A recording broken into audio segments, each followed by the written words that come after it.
Olá! Bom, hoje então a gente conversa um pouquinho sobre os melhores quadrinhos e mangás lidos ao longo do ano de 2021. Tentei fazer um ranking aqui, acho que deu certo. Algumas coleções de mangás eu li completas no ano passado, mas eu trouxe apenas um volume aqui para mostrar para vocês. Mas de qualquer forma eu vou deixar todos os links na descrição do vídeo. Para quem não tem o costume de assistir esses vídeos de quadrinhos e mangás, eles sempre aparecem aqui no canal ao final do mês. Existe toda uma playlist aqui no canal, vou deixar o link para playlist lá embaixo também. E mesmo que essa não seja a sua praia, você não gosta tanto assim de ler quadrinhos, né? Acho que é coisa de... Bom, enfim, a gente ouve de tudo por aí, não é mesmo? Veja o vídeo até o final, pode ser que você se surpreenda aí querendo ler alguma dessas HQs. E vai ser bacana, porque eu só separei a nata de 2021 aqui hoje. Então vamos lá. Vou começar mostrando pra vocês um mangá que eu recomecei a leitura no ano passado, ainda não terminei, mas tá aqui em 10º lugar então, que é esta coisa incrível chamada Fullmetal Alchemist. No ano de 2021 eu cheguei então ao volume 11, o que é um avanço, porque há anos eu pegava esse mangá pra ler de novo e lia, sei lá, os 5 primeiros volumes. Por algum motivo eu parava, mas tá, dessa vez nós vamos pegar sério Fullmetal Alchemist. Agora em 2022 eu vou terminar este mangá.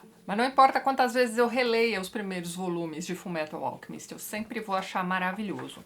Então tá, aqui vocês vão acompanhar a história de dois irmãos, filhos de um alquimista federal que sumiu no mundo, né? Deixou ali todo o equipamento dele, todos os livros dele para trás. Essas crianças muito curiosas sempre leram tudo que o pai deixou. Infelizmente a mãe dessas crianças morre num dado momento e eles tentam usar alquimia para trazer a mãe de volta, mas alguma coisa dá muito errado. O irmão mais novo perde o corpo, né, e acaba tendo sua alma presa aí a uma armadura. O irmão mais velho perde o braço nessa empreitada também, mas ele vai se tornar mais tarde um alquimista federal. E agora que ele é um alquimista federal como o pai, ele está tentando de tudo para recuperar o corpo do irmão. Se você não está acostumado com mangás, você deve estar me ouvindo agora e pensando, mas que história maluca, gente, isso aqui é maravilhoso. Se você parar para pensar, essa é uma história que tem tudo para descambar num dramalhão mexicano, não é mesmo? Só que não. É uma história toda perfeitinha, contada com muito bom humor. E eu me divirto muito lendo este mangá, dá pra dar várias risadas e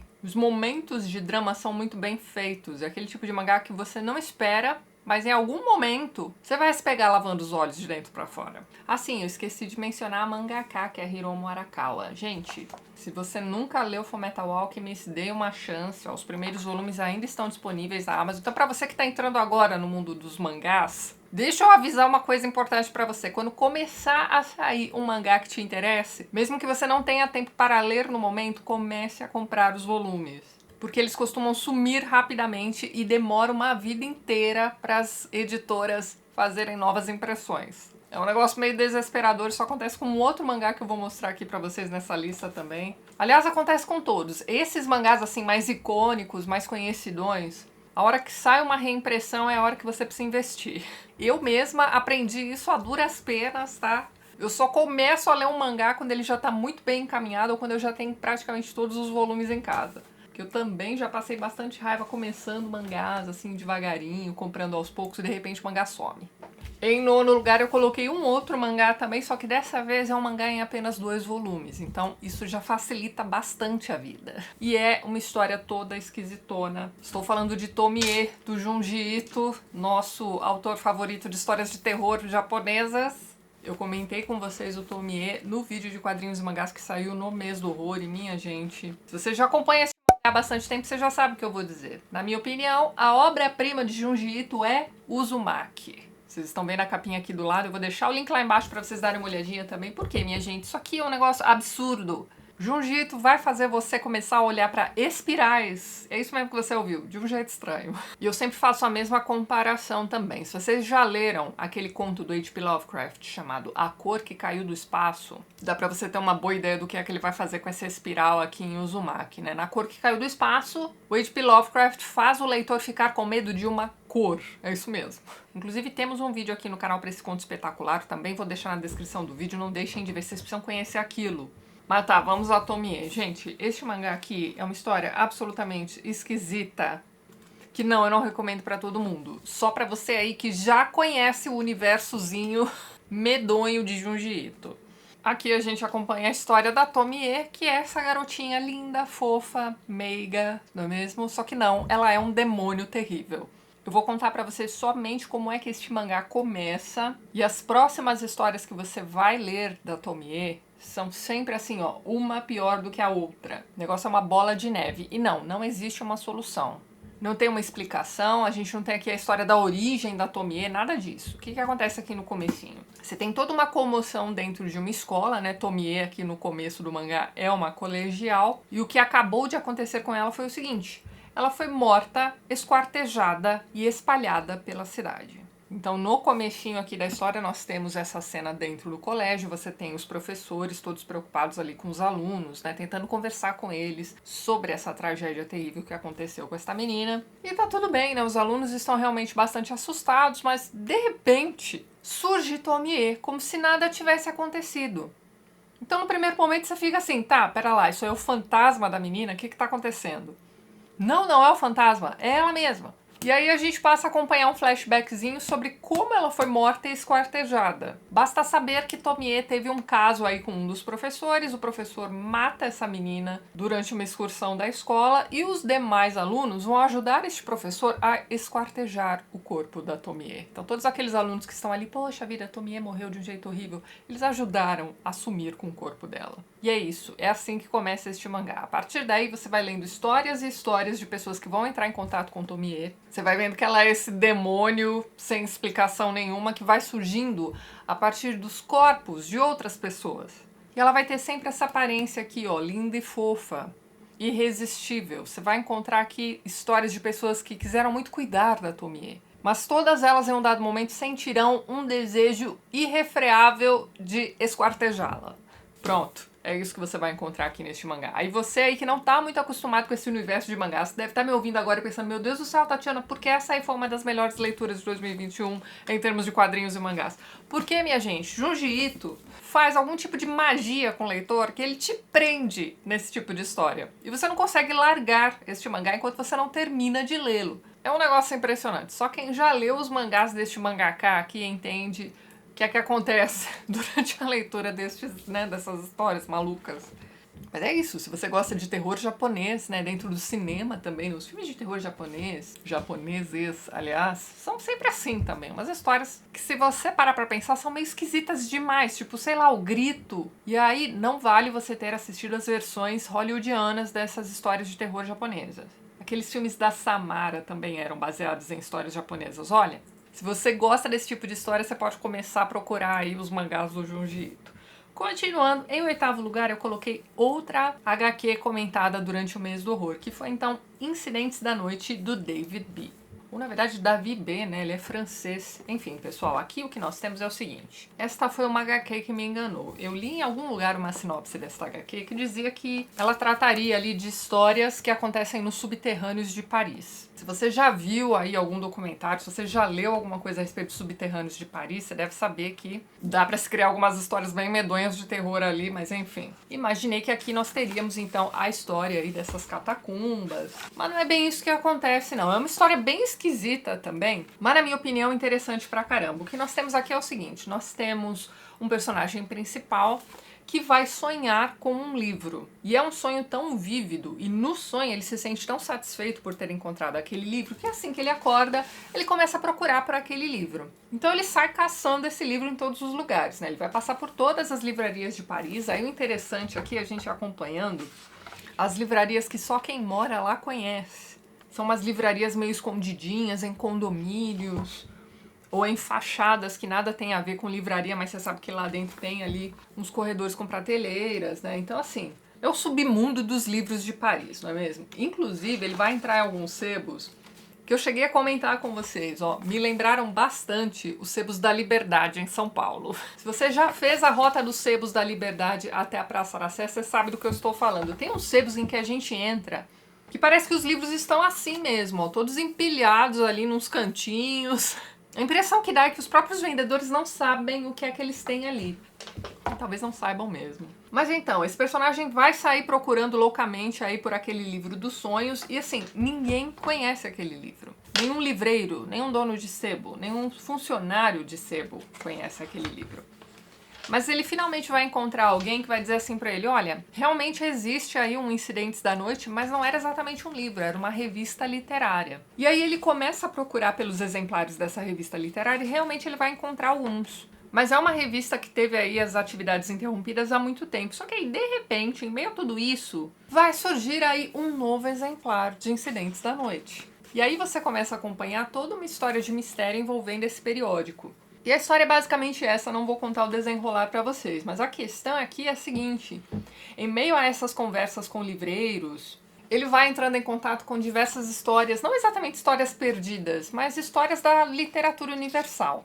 Algumas pouco conhecidas por nós, por exemplo, porque são clássicos aí da literatura francesa, ou outras literaturas bem específicas. Olha, é uma HQ interessante pra caramba, então não, ela não tem nada assim de muito medonho, é uma história de mistério, né, você vai ter alguns crimes acontecendo aqui ao longo da história, mas é, na verdade, uma HQ que vai fazer homenagem a essas livrarias escondidinhas de Paris, a esses livreiros também que conhecem essas histórias obscuras, né, livros que só eles conhecem, e também essa questão aí da transmissão dessas histórias tão antigas. Olha, é uma HQ interessante pra caramba. Então, pra quem gosta de histórias sobre livros, ó, fica a dica aqui pra vocês. Em sétimo lugar, eu vou colocar aqui um mangá de samurai, mas é um mangá de samurai meio diferentão, hein? Pra quem tá acostumado com Rurouni Kenshin ou Lobo Solitário, o que nós temos aqui são os 3 volumes de Satsuma Gishiden. Eu peguei aqui apenas o primeiro volume para ilustrar a minha lista, não é mesmo? Mas essa coleção é composta por 3 volumes gorduchinhos. Então, gente, Satsuma Gishiden tem o seguinte subtítulo: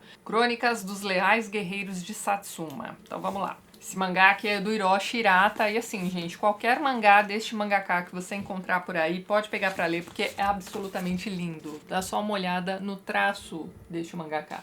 É uma coisa impressionante, as cenas de ação, de lutas, tem uma movimentação assim, ó, impressionante. É aquele mangá que você demora pra ler porque você realmente quer olhar todos os detalhes de cada um dos quadros e é lindo pra caramba. Mas então, aqui o que você vai encontrar é o seguinte, são as crônicas desses samurais de Satsuma, então é como se fosse ali uma coletânea de contos. E o que está acontecendo com esses guerreiros é o seguinte, nós estamos passando por um período de paz no Japão, e aí esses guerreiros meio que não têm o que fazer, porque afinal de contas eles são super treinados para a guerra, mas estamos passando por um período de paz. Então eles começam a exercer funções de civis. Então um vai ser pedreiro, o outro vai ser jardineiro, enfim, eles vão se virando. Mas enquanto guerreiros, eles seguem lá aquele código de honra, né, chamado Bushido. E você vai vendo que muitos deles acreditam que exercer essas funções de civis, essas funções mais simples, digamos, meio que tiram um pouco da honra deles ou algo assim. Mas isso vai acontecer apenas com alguns deles. Então você vai vendo que existe corrupção dentro do Bushido também, né, das pessoas que deveriam seguir o Bushido, aliás. E alguns deles vão tentar levar aí vidas dignas, enfim. Você vai acompanhando as histórias pessoais de cada um desses samurais. Então, assim, tem de tudo aqui. E é um mangá impressionante. São 3 volumes, mas quando você termina de ler o terceiro, você fica com a impressão de que teria mais pano pra manga. Então, ó, pra vocês aí que gostam de histórias de samurai, esses mangás mais históricos, né, que tratam aí de determinados períodos da história do Japão, então você tem sempre um pano de fundo muito interessante. As notas de rodapé também ajudam pra caramba aqui a compreensão da leitura. Gente, ó, mangazaço, ó, fica a dicona aqui pra vocês também. Em sexto lugar, mais um mangá que dá pra gente encaixar aí nessa questão dos mangás históricos. Aliás, 2022 foi o ano dos mangás, não é mesmo? Então, em sexto lugar eu coloquei o Hokusai, que é aí um mangá que vai contar pra gente a biografia deste artista. Mesmo que você não o conheça por nome, eu duvido muito que você nunca tenha visto, ó, esta imagem aqui, ó. Num dado momento da vida, o Hokusai vai se propor a pintar o mar em diversos momentos diferentes, em diversos climas diferentes também. Então a pintura dele que ficou mais conhecida foi essa aqui, ó, da Grande Onda. Você já deve ter visto representações da Grande Onda em diversos, né, lugares diferentes, enfim. Aqui neste mangá gorducho, volume único, tá, pessoal? Você vai acompanhar a história desse grande artista japonês, que era um cara que muitas vezes se sentia entediado com o próprio, não vou dizer trabalho, com as técnicas que ele utilizava. Então, todas as vezes em que ele queria aprimorar sua técnica ou mudar de vez de técnica, o que ele fazia?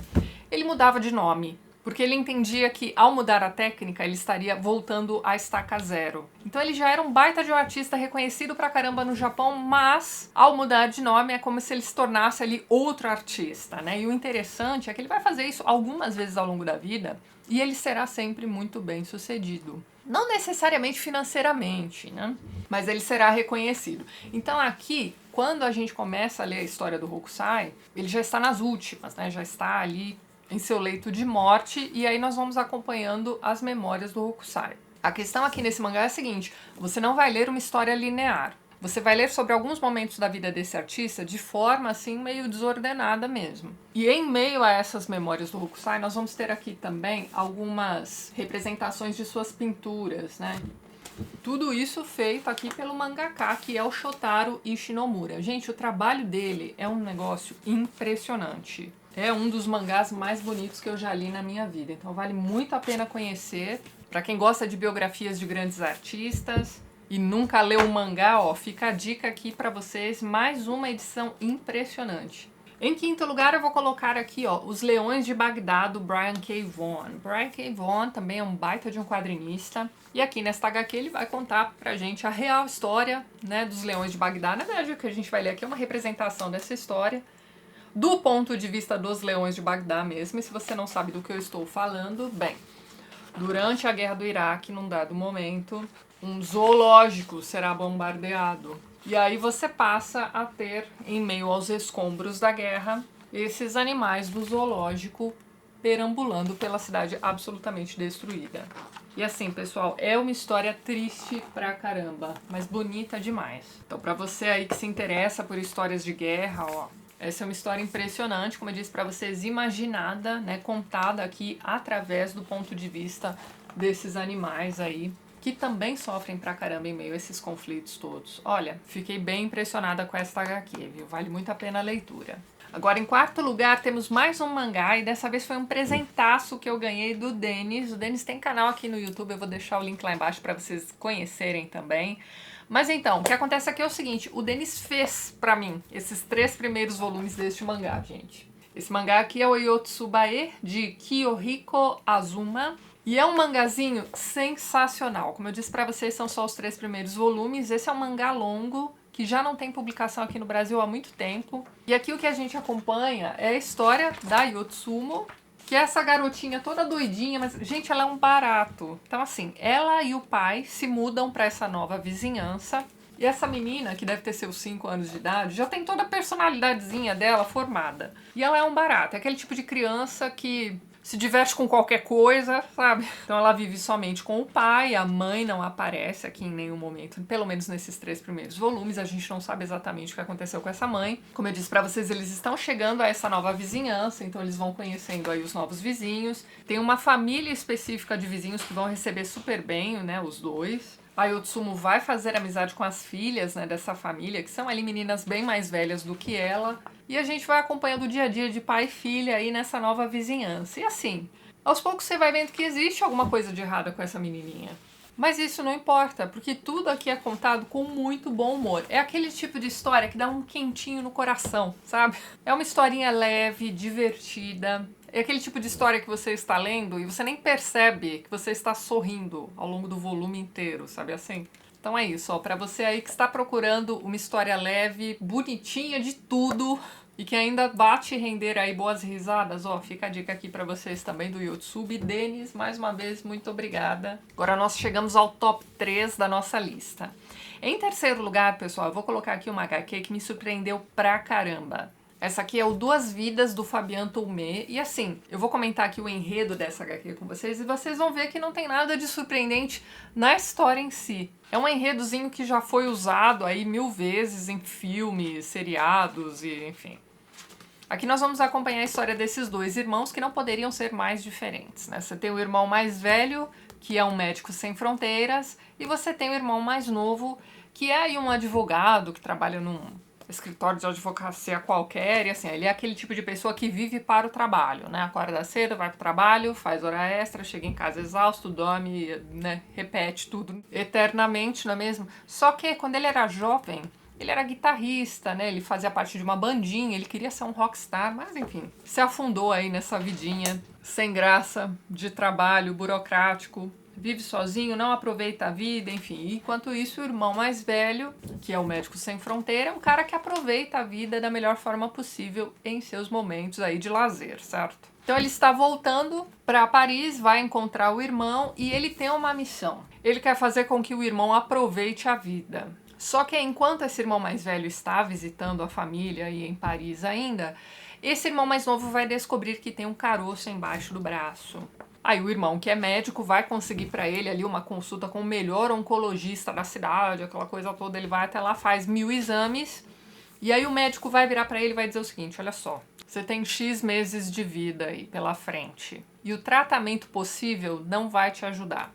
Ele meio que sai desenganado do consultório do oncologista. Mas esse médico vai lhe dar opções. Ele vai dizer, olha só, você pode passar esses últimos meses de vida convalescendo em um hospital, ou você pode tentar aproveitar aí esses últimos meses da melhor forma possível. Aí ele vai passar por alguns momentos de depressão profunda, não é mesmo? Como é que você recebe uma notícia dessas? E o irmão mais velho vai tentar ajudá-lo, né? Então uma primeira coisa que eles vão fazer é uma lista de coisas que o irmão mais novo gostaria de ter feito ao longo da vida, mas não fez, não teve tempo. E a partir dessa lista eles começam então a colocar em prática esses itens. E é isso, em meio a tudo isso nós vamos ter aqui alguns flashbacks da infância e da adolescência desses dois irmãos. A gente vai entendendo como foi que ele chegou àquele ponto da vida, né? Trabalhando em um lugar que ele detesta, fazendo coisas que ele detesta fazer todos os dias, mas enfim, alguém precisa pagar os boletos. E aos poucos, como eu disse pra vocês, eles vão realizando cada um dos itens da lista, né, das coisas que o irmão gostaria de ter feito. Num dado momento da história, nós vamos ter aí uma virada. Muitos de vocês que estão me ouvindo aqui agora já imaginam qual seria essa virada, e é mais ou menos isso aí mesmo, tá? Como eu disse pra vocês, essa virada não é uma surpresa total aqui durante a leitura, não. Você também vai esperar por isso. Mas ainda assim, né, mesmo não sendo surpreendente, essa é uma HQ que traz uma história que pode ser transformadora aí para muitos de nós. Então você aí que leva uma vida muito parecida com a desse irmão mais novo, ó, talvez precise ler aqui esta HQ. E se você conhece alguém que vive também uma vidinha assim, isso aqui pode ser um bom presente para essa pessoa. É aquele tipo de história que ao ler pode te dar assim, uma certa motivação também, para que você também faça as coisas que você gostaria de ter feito e por algum motivo não fez ainda. Então tá aqui, ó, fica a dica pra vocês também. Em segundo lugar, eu coloquei a melhor HQ que eu li no ano de 2021. Aqui em primeiro lugar nós temos ali o melhor mangá, né, um dos melhores mangás da face da Terra, mas tá, a gente já chega ao primeiro colocado. Mas gente, em segundo lugar estou colocando aqui, ó, o Fã, do Paolo Battiglieri, né? Esse aqui é um quadrinista italiano que vai escrever aqui pra gente, né? Ele vai contar aqui pra gente a história das palavras cruzadas. Então assim, no ano passado, uma das melhores HQs que eu li contava pra gente a história do Tetris, que é interessante pra caramba. Gente, a história das palavras cruzadas não fica nada atrás. Então aqui nós vamos acompanhar a história deste escritor, já muito bem conceituado em sua carreira e tudo mais, fazendo o quê? Ele está fazendo uma extensa pesquisa para escrever um livro sobre as palavras cruzadas. Num dado momento ele vai conhecer um rapaz que é muito seu fã, que é um quadrinista. E esse rapaz vai se colocar ali ao dispor, né, do grande escritor. Então assim, a gente vai acompanhando aqui, dentre outras coisas, o desenvolvimento do relacionamento entre esses dois, né, essa amizade entre os dois. Então o que nós vamos ter aqui são histórias intercaladas, né, entre a pesquisa a respeito das palavras cruzadas, que, como eu disse pra vocês, é interessante pra caramba. Teve um momento em que as palavras cruzadas se tornaram uma febre. Então elas saíam nos jornais e tinha muita gente que só comprava os jornais pra resolver as palavras cruzadas. A partir de um dado momento, nos jornais de domingo começam a sair ali os joguinhos mais difíceis. E isso impulsiona pra caramba as vendas dos jornais de domingo. Num dado momento ele conta aqui a história da cruzadinha que saiu no fim de semana do dia D da Segunda Guerra Mundial. E curiosamente, diversas das palavras que você precisava para preencher ali a cruzadinha eram locais em que determinadas ações aconteceriam durante o dia D. E aí pronto, você tem aquela coisa dos senhores da guerra achando que quem estava criando aquelas cruzadinhas era na verdade um grande espião e... Cara, o desenrolar dessa história é impressionante. No fim das contas era só coincidência mesmo, né? Coitado do rapaz que preparou aquela cruzadinha, não estava nem imaginando o dia D. Bom, isso é só um exemplo do que você vai ler aqui a respeito da história das cruzadinhas. E Em meio a tudo isso, de vez em quando nós vamos ter aqui, ó, algumas intromissões coloridas em meio a essa HQ em preto e branco, que são ali histórias criadas pelo quadrinista, né? Esse rapaz, que é muito fã aí do grande autor e tudo mais. Então, a questão dessas intromissões é o seguinte: nem sempre, aliás quase nunca, elas vão ter alguma coisa a ver com a história das palavras cruzadas que está sendo contado pra gente. É como se fossem ali realmente, sei lá, alívios, né? Intromissões no meio dessa história séria que está sendo contada. E você vai acompanhando também o dia a dia desse rapaz, né? Ele tem uma filhinha, ele vive a vida dele, faz os passeios e tudo mais. Tem um momento aqui em que ele vai fazer um passeio pelos cemitérios de Paris. E aí ele coloca aqui os desenhos das lápides, vai contando pra gente os escritos curiosos de cada uma dessas lápides. Cara, é interessante pra caramba. Ele conta aqui pra gente também, em meio à história das palavras cruzadas, histórias de grandes autores que estiveram envolvidos também na produção dessas cruzadinhas. Olha, HQ interessante pra caramba, também contada com bastante bom humor. É aquele tipo de HQ que você não quer que termine. Divertido demais, ó. Não tinha palavra melhor pra colocar aqui no título desta HQ, ó. Fun. Diversão garantida, pessoal. Fica de cona aqui pra vocês. E em primeiro lugar, se você acompanhou os vídeos de quadrinhos e mangás ao longo do ano de 2021, você já sabe o que é que eu vou colocar. Berserk. Disparado o melhor mangá que eu li no ano passado. Na verdade, eu tinha começado a leitura em 2020, encerrei em 2021. E em 2021 nós tivemos a triste notícia de que Kentaro Miura, o mangaka, havia falecido. E sim, ele falece antes do término do mangá. Sabe aquele medo que muitos de vocês têm de que aconteça o pior aí com George Martin antes dele terminar a Guerra dos Tronos? Aliás, as Crônicas de Gelo e Fogo? Pois então, isso aconteceu conosco, ó, com o pessoal que estava lendo aí Berserk e esperando ansiosamente pelos últimos volumes. E a coisa toda ainda está bem nebulosa, a gente ainda não sabe, né, quem são as pessoas envolvidas aí na criação das últimas histórias. Aparentemente ele deixou diversas anotações, aí outros artistas vão dar continuidade ao Berserk. Já conversei com vocês sobre isso, eu tenho um pouco de pé atrás aí com essas histórias que são interrompidas por seus criadores e continuadas aí por outros artistas. Mas, enfim, a gente só pode confiar aí em quem vai continuar o Berserk pra gente. Gente, o que nós temos aqui, se você nunca ouviu falar deste mangá maravilhoso, é o seguinte: é uma história de fantasia medieval, mas é uma história de uma modalidade chamada Dark Fantasy. Então, o que você tem aqui é uma história pesadíssima em todos os sentidos. Não é de jeito nenhum uma história para menores de 18 anos, né? Você tem aqui a indicação escrita bem pequenininha aqui junto ao código de barra, mas é isso aí, ó, impróprio para menores de 18 anos. Este não é aquele mangá que você termina de ler e passa pro seu irmãozinho. Guarda aí por alguns anos antes de passar para ele. E aqui você acompanha a história desse super guerreiro, que é um órfão, uma criança perdida no mundo, que vai ser aí criada em meio a grandes guerreiros. Ele vai, desde muito pequeno, carregar espadas de adultos, então ele vai se acostumando com aquele peso e uma vez adulto ele passa a usar uma espada imensa e ele é praticamente imbatível. Só que num dado momento ele vai entrar para um bando, o bando do Griffith, né, que é um cara que aparentemente é um grande líder, levando seu bando para grandes feitos, e aos poucos a gente vai descobrindo que esse Griffith é praticamente um demônio também. Então durante muito tempo ele foi aliado dessa figura que ele acreditava que era, sei lá, um messias ou algo assim. E aos poucos nós, leitores, vamos percebendo junto com o Guts, né, que é o nome aqui do Berserk, que o Griffith é, na verdade, aí o pior tipo de vilão que você vai encontrar, né? Seja lá em que tipo de série você estiver acompanhando. Olha, os primeiros volumes deste mangá constituem ali o que o pessoal chama de Era de Ouro, que é um negócio impressionante. A hora que acaba a Era de Ouro, você tá, assim, destruído. Você começa a achar que nada será melhor e pior ao mesmo tempo do que aquilo que você acabou de ler.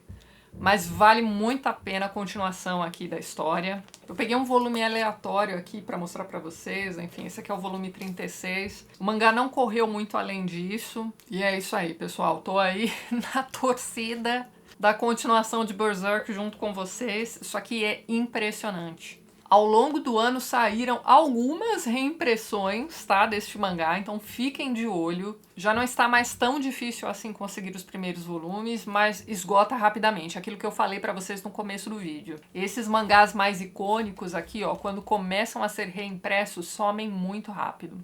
Mas é isso então, pessoal. Esta foi a minha lista das 10 melhores leituras de quadrinhos e mangás do ano de 2021. Então compartilhe com a gente nos comentários também quais foram as melhores leituras que você fez de quadrinhos e mangás. A gente já aproveita aí essas dicas para as leituras agora de 2022, certo? E é isso então, pessoal. Antes de encerrar este vídeo, gostaria de mais uma vez agradecer a todos os apoiadores do canal. Vocês estão vendo os nomes de todos eles aqui ao lado, e na descrição do vídeo você também encontra todos os links para os perfis literários do pessoal que apoia o TLT e que também produz conteúdo sobre livros aqui no YouTube ou no Instagram. Caso você queira se tornar um apoiador do canal, dê uma olhadinha no primeiro link que eu vou deixar na descrição deste vídeo. E é isso então, a gente se vê nos próximos vídeos do canal. Um beijo grande e até mais!